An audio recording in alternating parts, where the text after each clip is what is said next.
বন্ধুরা, এখানে যে ব্যাটারিগুলো দেখতে পাচ্ছেন, এরকম ব্যাটারি নষ্ট হয়ে গেলে আপনারা কিভাবে রিপেয়ার করবেন এবং বড় ধরনের যে 12 ভোল্ট ব্যাটারি আছে আপনার ওগুলো যদি নষ্ট হয়ে যায়, চার্জ কম থাকে বা চার্জ উঠছে না, এরকম ব্যাটারি যদি এরকম সমস্যা হয় তাহলে আপনারা কিভাবে রিপেয়ার করবেন আমি কিন্তু আপনাদেরকে এই ভিডিওতে দেখাবো। আর ভিডিওটি যদি আপনি সম্পূর্ণ দেখেন তাহলে কিন্তু আপনি নিজেও কিন্তু রিপেয়ার করতে পারবেন একদম খরচ ছাড়াই। আর ভিডিওটি শুরু করার আগে আপনাদের কাছে একটি ছোট্ট রিকোয়েস্ট, আপনি যদি আমাদের চ্যানেলে নতুন হয়ে থাকেন তাহলে চ্যানেলটি সাবস্ক্রাইব করে বেল বাটনে প্রেস করে অল সিলেক্ট করে রাখুন, তাহলে আমাদের চ্যানেলের পরবর্তী ভিডিও নোটিফিকেশন সবার আগে আপনি পাবেন। তাহলে চলুন প্রথমে আমরা ব্যাটারিটি টেস্ট করব, ব্যাটারিটি জ্বলে কিনা। এখানে আমরা একটি বাল্ব দিয়ে আমরা টেস্ট করছি, বাল্বটি কিন্তু জ্বলছে না, তার মানে আমাদের এই ব্যাটারিতে কোনো রকম চার্জ নেই। আমরা এই ব্যাটারিটি চার্জ দিয়ে দেখব এই ব্যাটারিতে চার্জ উঠে কিনা। আমরা পজিটিভ এবং নেগেটিভ দেখে আমরা একটি মোবাইলের চার্জার দিয়ে এই ব্যাটারিটি আমরা চার্জ দিয়ে দেখব যে আমাদের এই ব্যাটারিটি চার্জ হয় কিনা। তাহলে চলুন আমরা একটি চার্জারের মাধ্যমে এই ব্যাটারিটি আমরা চার্জ দিয়ে দেখি। আমরা চার্জারের নেগেটিভ পজিটিভ দেখে আমরা অবশ্যই এখানে আমরা সংযোগ দেব। আর প্রথমে আমি আপনাদেরকে দেখাই, আপনারা যদি বিশ্বাস না হয়, এই লাইটটি কিন্তু ঠিক আছে সম্পূর্ণ, চার্জারে কিন্তু লাইন আসছে। এখন আমি আপনাদেরকে এই ব্যাটারিটি কিছুক্ষণ আমরা এভাবে ধরে রাখবো নেগেটিভ পজিটিভ দেখে।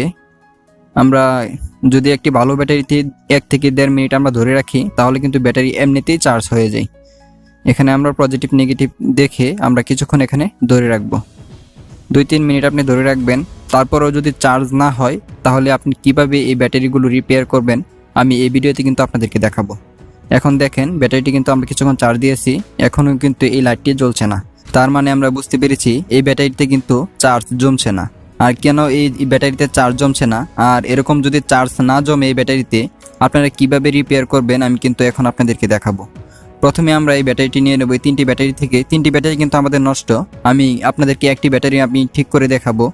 এই ব্যাটারিটি আমরা নিব, ব্যাটারির উপরে যে একটি দেখতে পাচ্ছেন একটি কভার রয়েছে, এখানে কিন্তু অ্যাসিড পানি দেওয়ার জন্য একটি জায়গা রয়েছে। ব্যাটারির উপরে কভারটি খোলার পর আমরা ভিতরে দেখতে পাচ্ছি এখানে 2টি ক্যাপ লাগানো রয়েছে। আমরা এই ক্যাপ দুটি আমরা সুন্দরভাবে আগে খুলে নিব এবং এখানে আমরা ভিতর দিয়ে আমরা কিছু অ্যাসিড পানি দিয়ে দেব। আমি থাম্বনেলে বলেছি লবণ দিয়ে কিভাবে আপনি এই ধরনের নষ্ট ব্যাটারি ঠিক করবেন। আসলে কিন্তু লবণ দিয়ে এ ধরনের ব্যাটারি কোনোভাবেই ঠিক হয় না।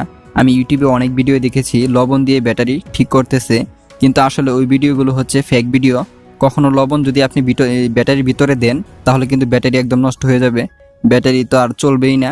আর আমি আপনাদেরকে দেখাচ্ছি কিভাবে আপনারা যদি ঠিক করেন তাহলে আপনি দীর্ঘদিন ব্যবহার করতে পারবেন। এখানে ভিতরে কিন্তু দেখতে পাচ্ছেন একদম শুকনা ব্যাটারিটা। আমরা এই ড্রপ দিয়ে আমরা এখানে কিছু অ্যাসিড পানি দিয়ে দেব। অনেক সময় অ্যাসিড পানি যদি আপনি না পান তাহলে আপনি এই বৃষ্টির পানি বা পুকুর থেকে পানি নিয়ে এসে দিবেন। আবার টিউবওয়েলে যদি ভালো পানি থাকে, যদি আয়রন না থাকে তাহলে আপনি সেই পানিও কিন্তু দিতে পারবেন, কোনো রকম সমস্যা নেই। আমরা টিউব দিয়ে আমরা এই ব্যাটারির যে এখানে দেখতে পাচ্ছেন 2টি ছিদ্র, এই 2টি ছিদ্র দিয়ে আমরা ভিতরে আমরা পানি দিয়ে দেব। আমরা আস্তে আস্তে করে আমরা এই ব্যাটারির ভিতরে আমরা অনেক পানি দিয়ে দেব, যেন উপর থেকে যেন দেখা যায় যে ভিতরে পানি দেওয়া হয়েছে। আমরা এরকম করেই এই ব্যাটারির ভিতরে আমরা পানি দিয়ে দেব। আর এগুলোর ভিতরে কিন্তু অ্যাসিড দেওয়া থাকে, আপনি জাস্ট পানি দিলে কিন্তু হয়ে যাবে, আপনার অ্যাসিড পানি দেওয়ার কোনো রকম প্রয়োজন নেই। ব্যাটারিতে কিন্তু এখন আমাদের পানি দেওয়া কমপ্লিট। এখন আমি আপনাদেরকে এই ব্যাটারিটা আবার সেটিং করে আবার চার্জ দিয়ে আপনাদেরকে দেখাবো এখন এই ব্যাটারিটি ঠিক হয়েছে কিনা। তাহলে চলুন আবার আমরা এই চার্জারের মাধ্যমে এই ব্যাটারিটি কিছুক্ষণ আমরা চার্জ দিব। আমরা 1-2 মিনিট চার্জ দিলেই কিন্তু আমাদের এই ব্যাটারিটি চলবে কিনা তা কিন্তু বোঝা যাবে। আমরা কিছুক্ষণ চার্জ দিয়েছি, এখন আমি আপনাদেরকে এই ব্যাটারিটি আমি দেখাবো। কিছুক্ষণ চার্জ দিয়েছি, এখন আমি দেখাবো এই লাইটটি জ্বালিয়ে এই ব্যাটারিতে লাইটটি জ্বলে কিনা। অবশ্যই কিন্তু আমাদের লাইটটি নেগেটিভ পজিটিভ দেখে এখানে ধরতে হবে। দেখতেই পাচ্ছেন লাইটটি কিন্তু এখানে জ্বলে গেছে, তার মানে আমরা বুঝতে পেরেছি এই ব্যাটারিটি কিন্তু এখন চার্জ হয়েছে। আমরা চাইলে কিন্তু এভাবে কিন্তু এরকম ব্যাটারি আমরা পুনরায় রিপেয়ার করতে পারি, একদম খরচ ছাড়াই কিন্তু আমরা এই ব্যাটারিগুলো রিপেয়ার করে নিতে পারি।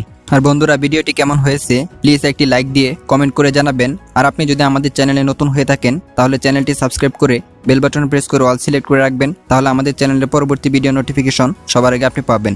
আর আমাদের ফেসবুক পেজ থেকে ভিডিওটি দেখে থাকলে লাইক কমেন্ট শেয়ার করবেন এবং আমাদের পেজটি ফলো করে রাখবেন।